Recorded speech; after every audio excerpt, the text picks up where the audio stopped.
मुख्यमंत्री डॉक्टर मोहन यादव ने भोपाल के यूनियन कार्बाइड प्रांगण का निरीक्षण किया। इस दौरान कहा कि कांग्रेस के शासनकाल में 1984 में ये दाग लगा था। कांग्रेस के शासन के कलंक को हमने मिटाया है। कांग्रेस ने एंडरसन को भगाया, इसके लिए राहुल गांधी को माफी मांगना चाहिए। वहीं सीएम डॉक्टर मोहन यादव ने कांग्रेस विधायक फूलसिंह बरैया के बयान को लेकर राहुल गांधी फूलसिंह बरैया को पार्टी से बाहर करने की मांग की। मध्य प्रदेश के इतिहास में एक ऐसी भीषण त्रासदी जो केवल प्रदेश ने देश के अंदर भी इतनी भीषण त्रासदी इस प्रकार की गैस के निकलने से कोई हुई नहीं थी। जितना बड़ा कलंक कांग्रेस के शासनकाल में 1984 में 2-3 दिसंबर की रात को यहाँ भोपाल में इसी स्थान पर भीषण मौत का तांडव हुआ था। और बड़ा आश्चर्य है, मिथाइल आइसोनेट जिस प्रकार का ये जहर है और इस प्रकार के जहर को 25 साल तक कांग्रेस के शासनकाल ने फिर पटक कर रखे हुए लोगों के लिए इस डरावने स्थान को भूता बनाने का जो निर्णय किया था। हमारी सरकार ने कोर्ट और कोर्ट की व्यवस्थाओं में जवाबदारी के साथ निर्वहन करते हुए और आज भी हम उस तमाम जो इस घटना के कारण काल कवलित हुए, जिनकी दुखद मृत्यु हुई या वो बीमार हुए, उनके साथ सभी प्रकार की सहानुभूति के साथ उनके जीवन के उस कठिनाई के क्षण में सरकार खड़ी भी है। लेकिन आश्चर्य है, कांग्रेस ने एक के बाद एक पाप की। पहले तो इस क्षेत्र को लावारिस छोड़ दिया, यहाँ जहर पड़ा रहने दिया और इस जहर के निष्पादन को लेकर के भी वो टालामटोली करते रहिए।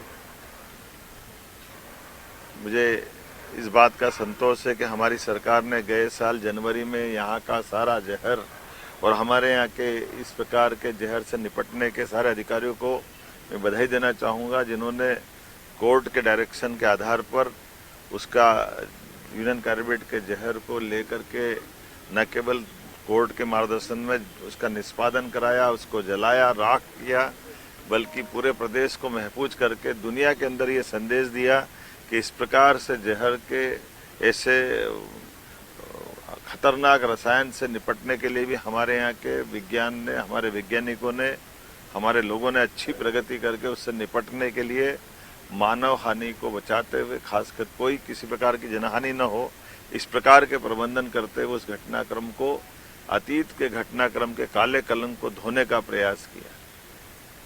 हम अपने इस राज्य के लिए, राज्य की जनता के लिए, भोपाल राजधानी है, इसका मान सम्मान बढ़ाने के लिए और कांग्रेस के कुशासन के उस कलंक को मिटा करके सुशासन के लिए यशस्वी प्रधानमंत्री के नेतृत्व में हमारी अपनी सरकार, मध्य प्रदेश सरकार, केंद्र सरकार के साथ कदम से कदम मिला के चल रही है। ऐसे में जब हमने ये बीते साल शुरुआत में 2025 में यहाँ से सफाई का अभियान चलाया था और बात का आज का क्रम ये है कि आने वाले समय में कोर्ट के मार्गदर्शन में सब प्रकार से इस स्थान पे मेमोरियल और क्या क्या कर सकते हैं इसके सुझाव भी हम लेंगे, सबके साथ लेकर के सभी पक्षों को विश्वास में लेकर के। इस जगह पर मैं ये जरूर बोलना चाहूँगा, कांग्रेस ने न केवल यहाँ लोगों को मरने के लिए छोड़ा, बल्कि उससे बड़ा पाप यहाँ के इस यूनियन कार्बाइड के मालिक एंडरसन को भगाने में भी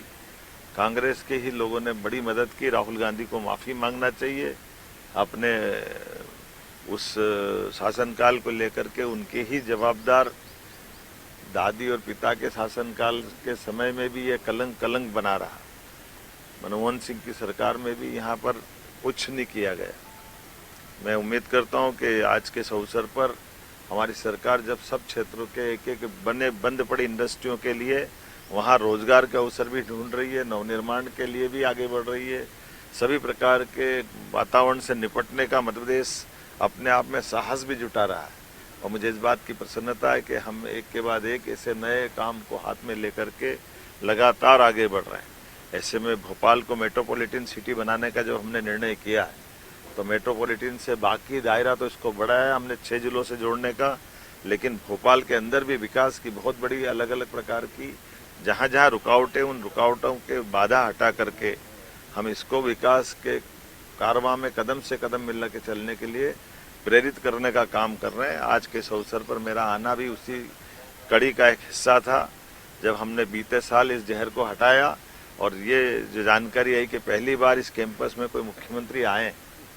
इस तरफ झांकना भी पसंद नहीं करते थे। कांग्रेस के शासनकाल में जो हालत हुई थी, मैं दोबारा इतना ही कहना चाहूँगा कि आइए हम सब मिलकर के यशस्वी प्रधानमंत्री के नेतृत्व में लगातार ऐसे कामों के आधार पर जब जहाँ कहीं कोई घटना हुई, दुर्घटना हुई, उस दुर्घटना से सबक लेते हुए भविष्य में ऐसी कोई दुर्घटना न घटे और ऐसी घटनाओं के बाद भी हमारा समाज अपनी धारा में बहता रहे, विकास का कारवां चलता रहे।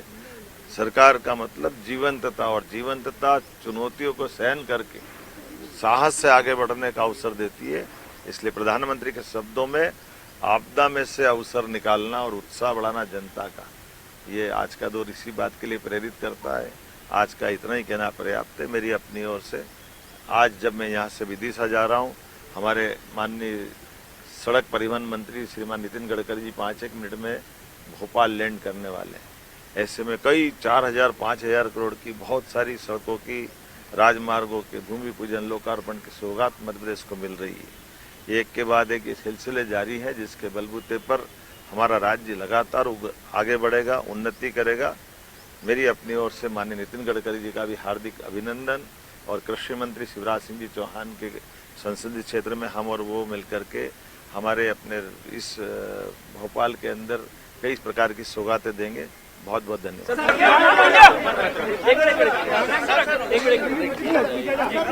शांत शांत शांत शांत शांत सवाल है सवाल है। एक फूल सिंह बरैया सर, फूल सिंह बरैया कांग्रेस के नेताओं के और खास करके कांग्रेस के वरिष्ठ नेता राहुल गांधी आ रहे हैं और समाज में ऐसे जहर घोलने वाले बयान दे करके फूल सिंह बरैया ने जो सामाजिक विद्वेष फैलाने का काम किया है। मैं उम्मीद करूंगा कि राहुल गांधी जी आकर के अपने विधायक से भी कहे, सस्पेंड करे, पार्टी से बाहर करे, लगे कि हाँ उनके मन में समाज के बाकी वर्गों के लिए भी कोई सम्मान है। मैं उनके इस बयान की निंदा भी करता हूँ और फूल सिंह बरैया विधानसभा के विधायक हैं, मैं मान के चलता हूँ उनका अपना उत्तरदायित्व है कि वो इस प्रकार की बातों से बचे। सर एक और सवाल है, उमंग सिंगार वाला उठाना भैया आईडी, दादा आईडी उठा देना।